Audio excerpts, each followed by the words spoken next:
as long as I can remember, my life rested on a single, unshakable belief. My father was gone before I ever learned to say his name. That was the story whispered through every faded photograph and awkward silence, the explanation for every ache I couldn't name. I never doubted it. Not really. I just taught myself how to live with an empty space where a person should have been, to arrange my life around missing pieces. Then, on an otherwise unremarkable night, that carefully built story cracked with a single knock at my door. The man on the other side didn't come with flowers or apologies. He came carrying the truth. It was a stormy Thursday night in New Haven Heights, the kind of weather that felt like it had been borrowed from an old detective movie. The sky sagged heavy and gray, rain smacking against my window panes like impatient fingers. Inside, my apartment glowed faintly with the soft hum of soul jazz drifting from my speakers and the bluish glow of my laptop screen. I had just turned 34 a week earlier. Another year older, another year deeper into questions I'd locked away. I'd curled up under a quilt, sipping a glass of Cabernet, scrolling through snapshots from the small birthday dinner my friends had thrown for me. They tried to make it feel special. Laughter, candles, cake. But even in a crowded room, birthdays always echoed with absence. That's when the knock came. 3 deliberate raps, firm and certain. Not a neighbor, not a delivery. Something in the sound rooted me to the couch. I set my glass down, heart thudding in my chest, and crept to the door. Through the peephole, I saw a man standing there, drenched to the bone. His hair, peppered with gray, clung to his forehead, and his tan coat had darkened several shades from the rain. He wasn't a total stranger. His face tugged at something distant, a flicker of familiarity buried deep. I unlatched the chain just enough to open the door an inch. "Hi," he said, voice low and rough. "I'm your father." My breath caught. "What?" He said my name. Lyric, like it hurt to speak it. "I'm your father." A coldness swept through me that had nothing to do with the weather. No. My father died when I was a baby. He reached slowly into his coat and pulled out a sealed plastic sleeve. Inside was a photograph. A younger me, maybe 4 years old, sitting on his lap. My mother beside us, smiling. Intimate. Real. My world tilted. The story I had been told all my life cracked open. That night, sleep never came. I lay staring at the ceiling, the photograph clutched in my hand like a live wire. By sunrise, I was already in my car, heading back to the house where I'd grown up. The photo was tucked into my jacket pocket, pressing against my chest like proof I wasn't dreaming. My hands gripped the wheel tighter with every mile, fury and disbelief battling inside me. I didn't call ahead. She didn't deserve a chance to rehearse another lie. When my mother opened the door, still wrapped in her robe, her face flickered with surprise. "Lyric? What are you doing here so early?" I brushed past her into the living room. My voice shook, but it came out steady enough. "We need to talk." She followed, brows pulled tight in concern. "Is everything all right?" I turned sharply, pulling the photo from my pocket and holding it up. "Where did this come from?" Her eyes landed on the picture. She froze. The color drained from her face. Her lips parted, but nothing came out. "He gave it to me last night," I said, words sharp as glass. "He came to my door. He said he's my father." She sank onto the couch, her hands trembling as though the truth itself weighed too much. "Lyric, I can explain." "Explain? You told me he was dead. For decades you let me believe that." "You don't understand," she whispered. "Then make me understand." I shouted. My stepfather shuffled out of the kitchen, startled. "What's going on?" She lied. I snapped, eyes still locked on her. She told me my father was gone. My mother buried her face in her hands. "You were so young. He had nothing, no job, no future. I had to think about you. So you erased him." My voice cracked. Her own voice wavered. "I was trying to protect you." "No," I shook my head. "You were protecting yourself." It hit me like a collapse. The woman I trusted most had built my entire life on sand. That week, I ignored every call from the man who claimed to be my father. My phone buzzed with voicemails and texts I couldn't bear to open. Each night, I sat in bed staring at the photo, trying to reconcile the warm-eyed man holding me in the picture with the drenched stranger who had appeared at my door. He said he was my father. He said he had looked for me. But 34 years was a lifetime. Then, a week later, an envelope appeared on my doorstep. No return address. Just my name, Lyric, written in looping script across the front. Inside were letters, dozens of them. Some typed, some handwritten, some wrinkled and yellowed, others still crisp. Each was dated on my birthday, starting when I was just 6 years old. Some were short. Happy birthday, my little girl. I hope you're smiling today. Others were long, telling stories from his life and asking questions about mine. One described a dance recital I'd nearly forgotten. Another mentioned the blue sundress I wore to my 10th birthday. The details were too exact to be fabricated. Tears blurred my vision as I spread the letters across my bed like puzzle pieces. They radiated longing, love, regret. He had been there, watching from the shadows, loving me from afar, and I had never known. I finally agreed to meet him. A small cafe near the river, quiet and tucked away from the rush of the city. I arrived early, but he was already there, sitting in a corner booth with a chipped mug of coffee in front of him. His hands fidgeted with the handle, nervous, like a boy waiting for permission to speak. When he saw me, he shot up so quickly he knocked over the salt shaker. "Hi," he said, almost in disbelief. I slid into the seat across from him, my pulse rattling in my ears. For a long moment, neither of us spoke.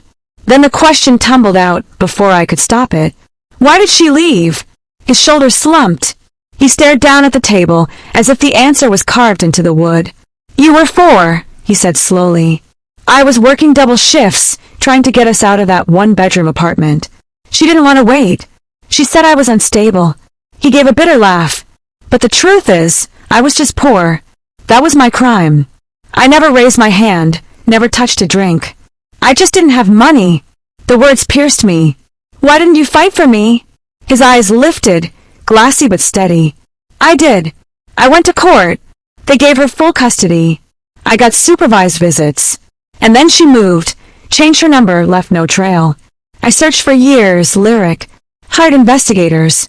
It took nearly a decade before I even got close again." He paused, breathing deeply before continuing. "Those letters? I sent them every year. To her parents' house, the only address I had. Some came back. Most didn't. But I kept copies, hoping one day you'd see them." My hands shook against the tabletop. My world, everything I thought I knew, was unraveling right in front of me. "I was at your high school graduation," he said softly. "Back row behind a pillar. You didn't see me. But I saw you. I watched you smile. That was enough for me." I looked at him, really looked, and for the first time I saw it, the truth etched in his face, the weight of all those years he carried alone. After that day, he didn't push. Not in the way I expected. No late-night knocks. No constant calls. Instead, I began to find things, small tokens, subtle reminders. A pressed flower left on my doorstep. A children's book I hadn't seen since I was little, tucked into my mailbox. A music box, left on my windowsill, playing the same lullaby my mother used to hum when she thought I was asleep. Each gift chipped away at the walls I'd built. But instead of comfort, they stirred something tangled. Resentment, confusion, guilt. He was patient. That made it harder. It's easier to hate someone who storms into your life demanding space. But he waited, gently, steadily, with love, and still I resisted. There was a week when I couldn't escape him, not in my waking hours, not even in my sleep. Dreams would sneak in and show me what I had never lived. Dreams where he was young, laughing, lifting me high above his shoulders while I squealed with joy. I'd wake up with tears streaking my face, my chest burning with rage. Rage at my mother for stealing those moments. Rage at him for not finding me sooner. Rage at myself for even wanting him now. I went back to therapy, desperate for clarity. I pulled out old journals, flipped through childhood scribbles, replayed memories like broken records, searching for cracks in the story I'd been fed. One session, my therapist leaned forward and said, "The child inside you grieves the fantasy of a father you never had.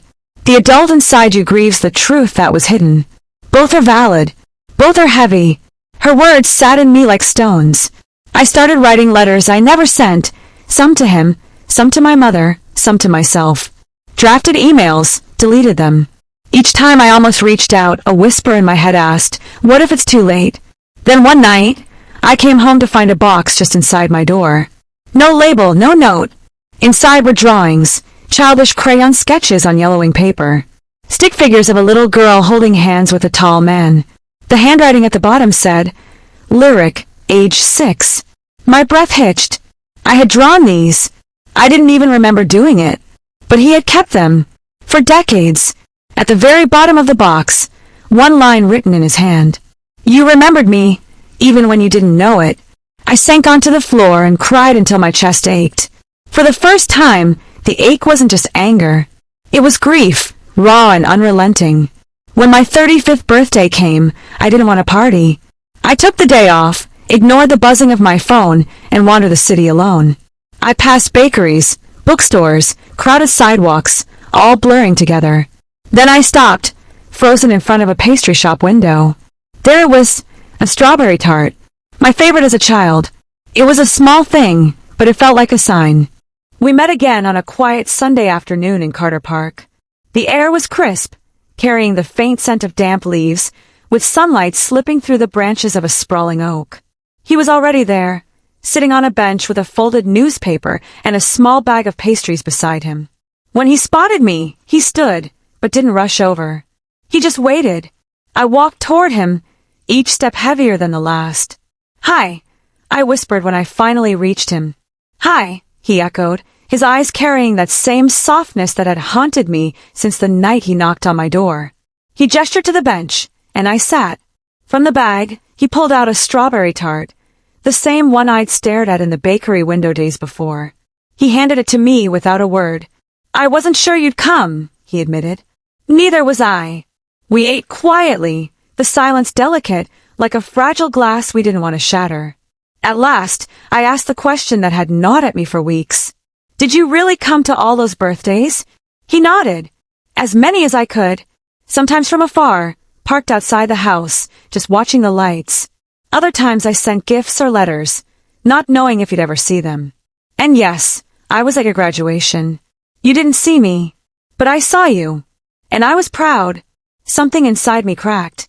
I thought of the toys and books I'd received as a child without explanation, the random trinkets my mother had brushed off as gifts from friends. They weren't random at all. They were from him. I looked down at the watch on my wrist, ticking softly like a heartbeat. When I turned back to him, my voice was unsteady. "I don't know if I can call you Dad yet." He nodded slowly. "You don't have to. You can call me whatever you need. I'm just grateful you're here." For a long moment, neither of us moved. Then cautiously, I leaned against him. He stiffened at first, then wrapped his arm around me, gentle but firm, as though he were holding something sacred. For the first time in 34 years, I felt it. Not a story, not a photograph, but the arms of my father. When I returned home that evening, a small package sat at my door. Inside was a velvet box, and in it a silver watch. My hands trembled as I lifted it. I knew it immediately. I had worn it as a child in that old photograph. On the back, freshly engraved words glinted. "To my daughter, who I never stopped loving. Always, Dad." Tears blurred my vision as I traced the letters with my fingertip. For the first time, I understood the weight of what had been stolen from me. Not just years, not just memories, but a piece of myself. I picked up my phone and dialed. He answered on the second ring. "Can we meet again?" I whispered, my voice cracking. I think I want to try." There was silence, then a gentle exhale on the other end. "Anytime," he said. "Anywhere." It wasn't a perfect ending. It wasn't erasing the years. But it was a beginning, one that belonged to both of us. And for the first time, I was ready to take it.